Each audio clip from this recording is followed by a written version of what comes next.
Ashes of Man by Christopher Rocchio is the 5th book in the Suneater series, and I believe as of recording this, the latest release. Yeah, that's right. And I was warned going into Ashes of Man that this was very much so the result of the previous book being split in 2. I tried to keep that out of my mind and not consider that while reading Ashes of Man, but if I'm being perfectly honest with you, it's very apparent. I would say structurally, this kind of is like if you took the 2 towers and ripped it in 2 and had all of that buildup on one side and then the massive siege and battle and aftermath on the other. Though there is enough here, there's enough substance to absolutely talk about both books independently. In no way, shape, or form does it feel like hollow. And I would say surprisingly, Kingdoms of Death, despite the end of that, the what that's building towards not being in that book, has less trouble with that split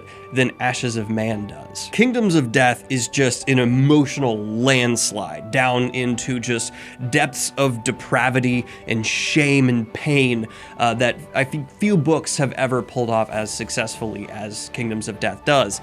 Ashes of Man, in some ways, is the phoenix rising up from that, but when you live in a universe as dark and painful as Suneater, rising up from the ashes can still bring with it plenty of tragedy. I'm just very curious if some things that would have hit the editing room floor were folded back in and expanded upon, because pacing-wise, structure-wise, it's the most I've struggled with Suneater yet. Just as the last book did, Kingdoms of Death, I think the cover of Ashes of Man and the title itself promise something that is delivered upon in the pages. This is maybe the most action-packed Suneater book yet. It is just balls to the wall, Hadrian going all out, being the half-mortal, as he is trying to get some momentum back into his sails, and succeeding to an extent. Because so much of it is devoted to action and ramifications of what was built up before, maybe the least amount of actual events actually happen in Ashes of Man. Don't get me wrong, what happens here is big and bombastic and impactful on the page, but for how many pages there are, I could sum up the major events in like 4 or 5 bullet points. Before I get any further, I do just want to say I'm getting over a cold, so if you can hear that in my voice at all, I do apologize. I had a fever the entire time I was reading Ashes of Man, which Hadrian kind of has a fever for this point in the series in terms of how he's moving through it, so it was appropriate. And while we're just getting stuff out of the way, I do think this is the weakest Suneater book, but not in terms of overall quality of writing. Nothing's actually stepping down here in terms of what Rocchio is delivering, just in terms of my personal preference, what's brought to the forefront of the story. And with Rocchio rarely ever having strong faults in his writing overwhelming every other element, it's why if you go to the Suneater subreddit, there's no real consensus on, at least what I've been able to find outside of Demon in White being #1, how the fans rank the books. But I want to get into why Ashes of Man, for me, is my least favorite. If I was personally Rocchio's editor, I would have pushed him to really try and condense down Kingdoms of Death and Ashes of Man into one book, so that there wasn't as much indulgence on some world building things that felt a little bit redundant, some repetition from just Hadrian's certain encounters and attitudes towards other people, and one battle that I think could have been combined with another. And there was some decision making from characters here that felt a little bit like wheel spinning, just like, oh, this book needs to be a certain length, let's have this first thing followed up by this second thing. It was bloated. I feel like it could have been cut down in those 2 books been one, but as someone who's enjoying chapter after chapter of Suneater, I'm not really complaining. I am, but I don't like wholeheartedly mean it. As a fan, I'm happy with it. As a critic, I'm not necessarily. Guys, I'm conflicted here. And I saw a couple people in my last Suneater review when I talked about the meta angle of the story ask, like, what do you mean by the meta angle of talking about a book? I mean, when I say that, and this might be a dumb term that I've just invented here, the meta of a book is like how enjoyable, how detailed it is, how much there is to discuss with other fans, right? It's the context of the story outside the story looking in from the reader's perspective. perspective. Like, Sanderson's works, I find to usually have that in spades because of what he's just done as an author and how aware he is of the cosmere.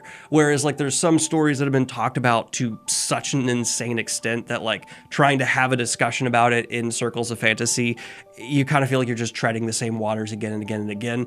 Part of the benefit of going through Suneater right now is it's something that I feel like is tremendously great, but it hasn't blown up to peak popularity. I feel like it's kind of getting there. I hope it does in the coming years. And on top of that, people are kind of just getting their opinions out on like which book is the best, and there's so many like nuggets to find. There's treasures hidden in the text, foreshadowing that no one has spoken about online. Like, that's the meta around it, right? The enjoyment of reading a series while it's actively happening. The reason I clarify that is I feel like while Suneater as a whole has been very rich for that angle, so many things for fans to just endlessly theorize on or try and figure out what exactly Rakia was referencing or pulling from, Ashes of Man is the most straightforward and direct yet. The most straightforward just sequence of events that I know why they're happening in such a quick fashion, but it didn't have that same monumental feeling to it all that has happened so much in Suneater before.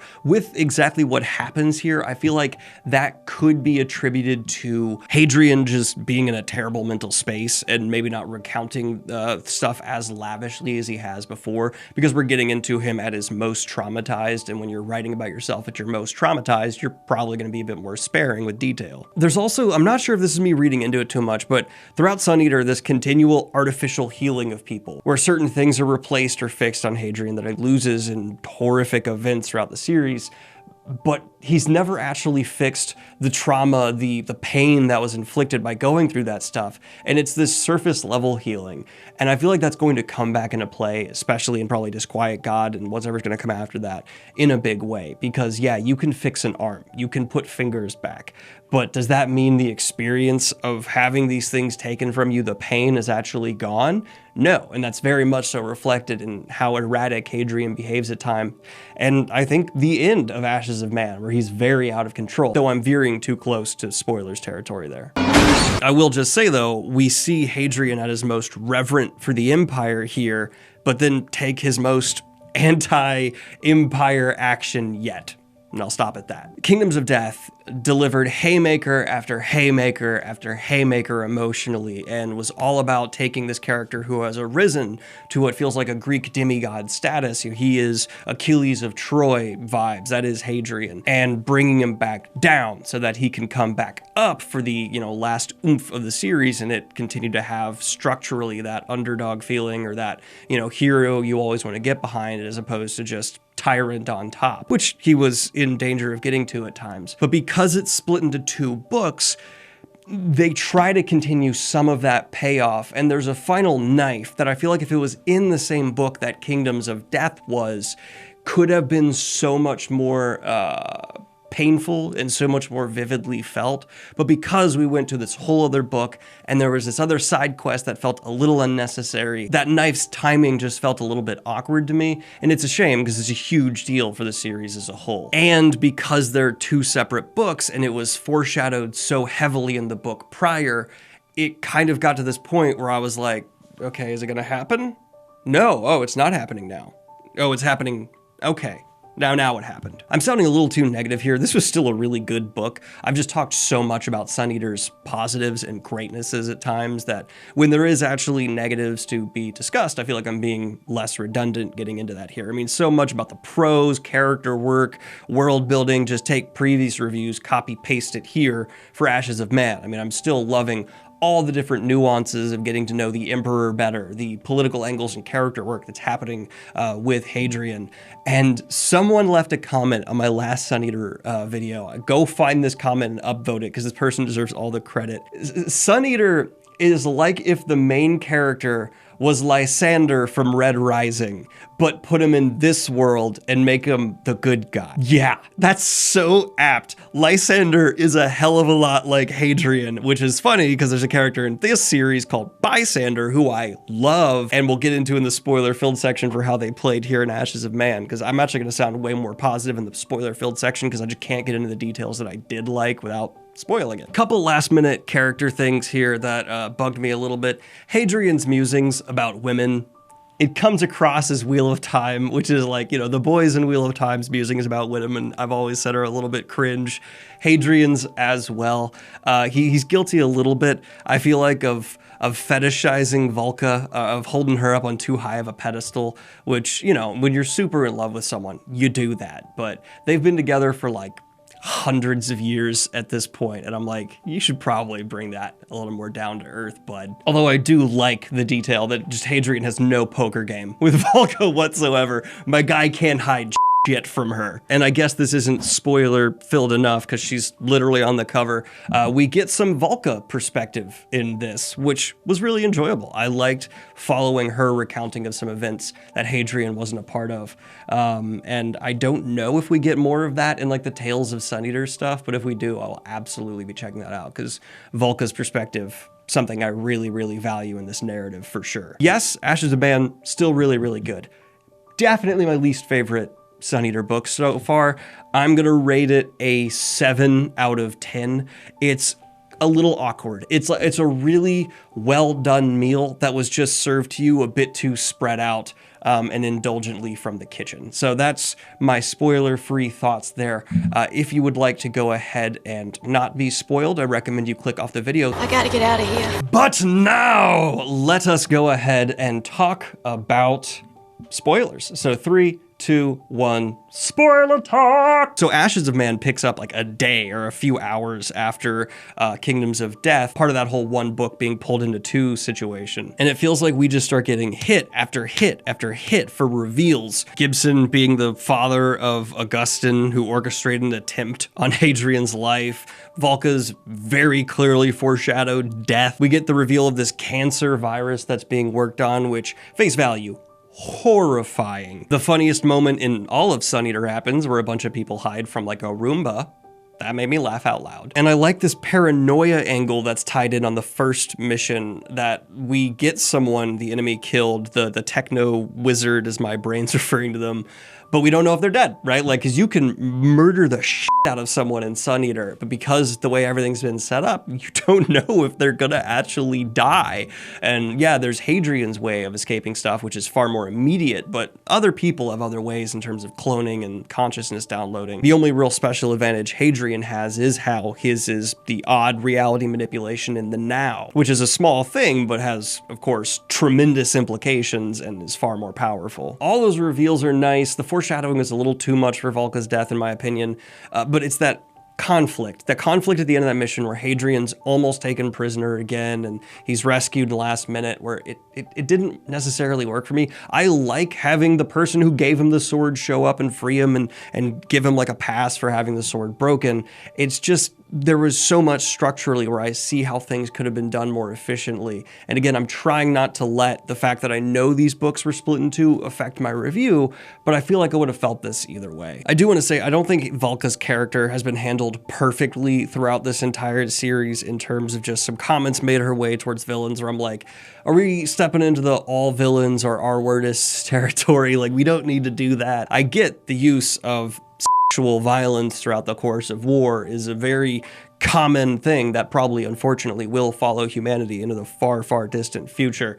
But it's just like on that individual level, I don't think we needed that specific threat. Volca getting to kill Urbane though, that was great. I actually like seeing her be able to get that revenge. I wish it was explored even more, but with her character, well, we're not going to get more exploration of that from her perspective. The Jadian Navy, though, coming in and being the ones who saved Hadrian, obviously for later setup and payoff. Well done overall for world building even. It's nice to see these other factions at play, though they might not be as mighty as the Empire. I like knowing that Malta is still kind of having this Hadrian under his wing, seeing Hadrian more purely outside of the vision of the Empire for what he is. Because that's kind of a strange juxtaposition you get, right? Like the Emperor sees Hadrian for what he can be and do for the Empire and nothing else. I mean, we get confirmed here that the Emperor knew about the Watchers and this kind of eldritch god battle happening outside of time, or through time, I should say. And it's like, they say the Empire's working to try and fight these people. How? That's impossible, even for a computer. More importantly, though, what I'm trying to say is like all these pieces come together quite nicely at the end. Throughout Ashes of Man, a really good setup and payoff for his final step here. Lysander is the perfect person to be bringing so close to Hadrian right now. I really enjoy having this evolution of Lysander's way of viewing Hadrian, the fact that Hadrian did cow him so much in previous books, and because of that, Lysander is, in a sense, kind of fallen in line. He's not the person who rescues Hadrian at the end, but he definitely is viewing Hadrian in a way where you're like, oh, you're reverent to Hadrian. You serve the Empire, but you've seen what Hadrian is, and you understand it more than most people. And so he's walking this tight wire where I know down the road, I'm pretty sure he's going to end up on Hadrian's side. With him and Lorien on Hadrian's shoulders, the devil and angel, so to speak, for this book, it works with the emotional state of Hadrian after losing so much to really instill in the reader a sense of not being entirely sure where Hadrian's going to go next, because these are two characters we're not super familiar with,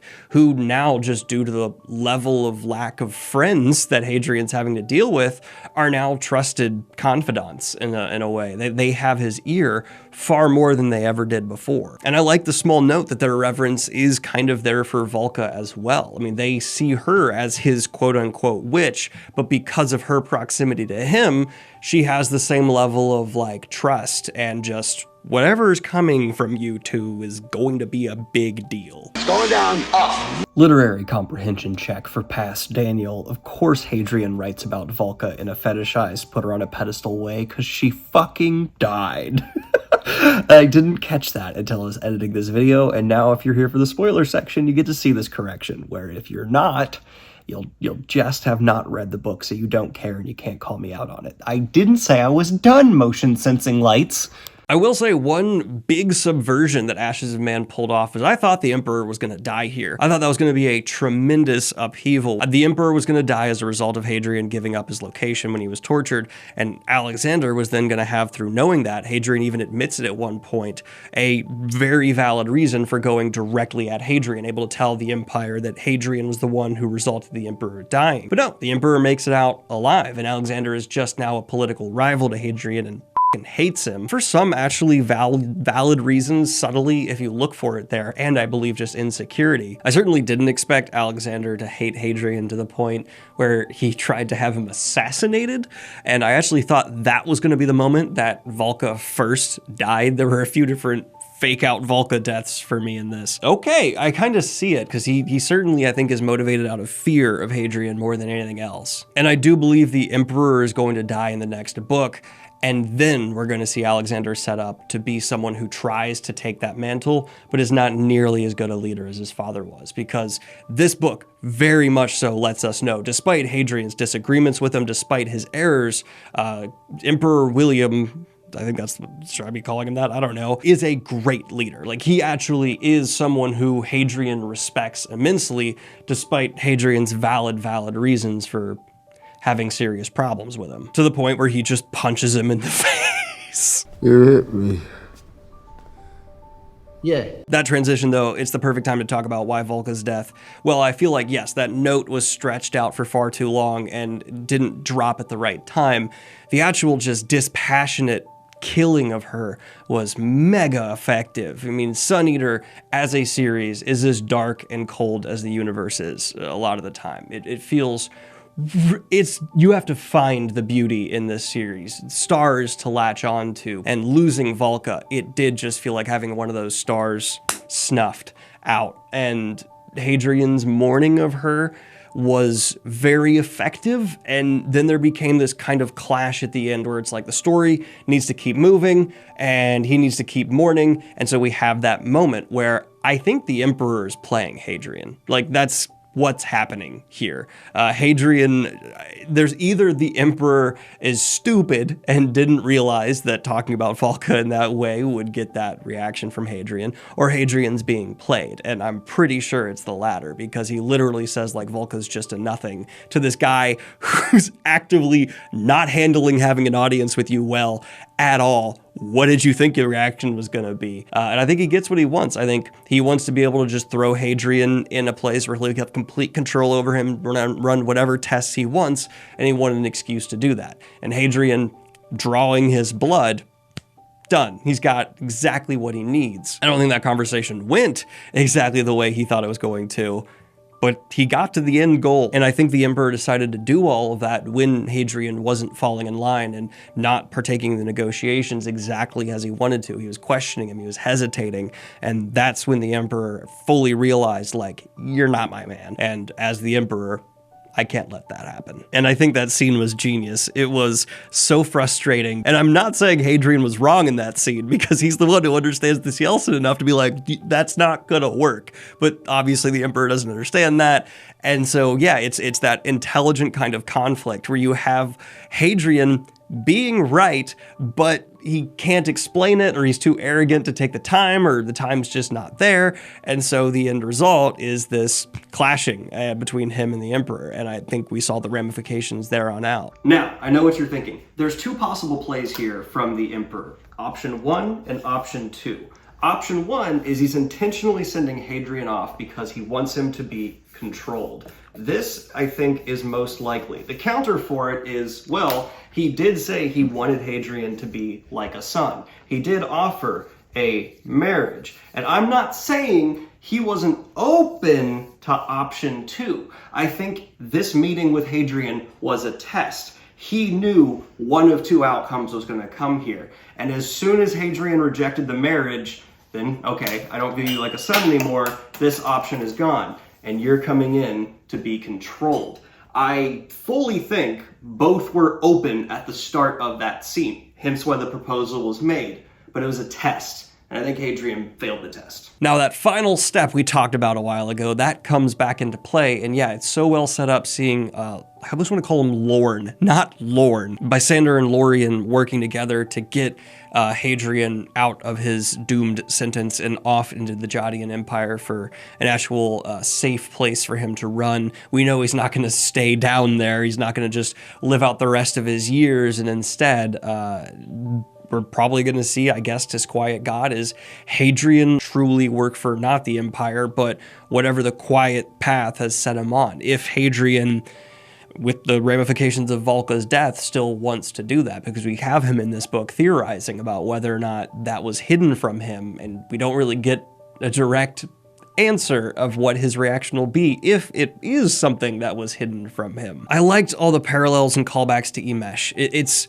really effective having Hadrian still continue to rise as we, the reader, are subtly, or maybe not so subtly at times, being reminded of where he came from. That's the kind of beauty that I think is elevating Suneater. It's attention to detail from Rocchio, not just on a character level, not just on a storytelling level, but he treats his stories like a song, right? There is continued play to try and keep you in the mental space, reminded of certain elements and things, so that you're positioned just right when the hammer comes. I think that's why it was kind of jarring for me that Volca's just didn't necessarily work perfectly, because so much else within the series does. This is the lowest I have ranked a Suneater book yet, and it's still above where I would put the lowest Wheel of Time book. So take away from that what you will. I don't know if people are going to disagree with me on that. If the Emperor didn't get what he wants, if Hadrian is kind of being an unreliable narrator here, or what. I'll need to read Disquiet Gods to figure it on out, which I'm going to be starting today. And I am sorry if this is not up to par with my other reviews, y'all. I am highly medicated, doing my best. But before we end today's video, a big thank you to today's sponsor, Squarespace. Squarespace is an all-in-one website platform designed to educate and help entrepreneurs succeed online. Whether you're just starting out or managing a growing brand, Squarespace makes it easy to create a beautiful website, engage with your audience, and sell anything from products to content all in one place on your terms. Not only will Squarespace teach you the tips and tricks of the trade, but it is packed full of features to help get your business off the ground and running. Their asset library allows you to upload, organize, and access all of your content from one place, as well as manage all your files from one central hub and use them across the entire Squarespace platform. Do not worry if you don't have a background in software development like myself. Squarespace's flexible website template provides you with a list of professional designs for every category in use, which you can customize to fit your needs on every device. But I think my favorite part is Squarespace's fluid engine. You just drag and drop things both on your desktop or mobile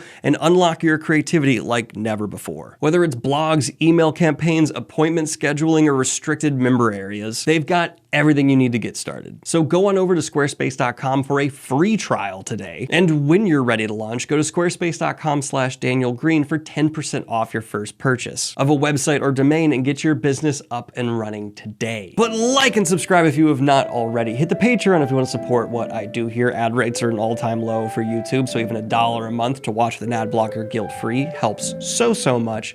And have a good one, y'all. Links to buy the book through not Amazon, of course, in the description and pinned comment down below. Peace.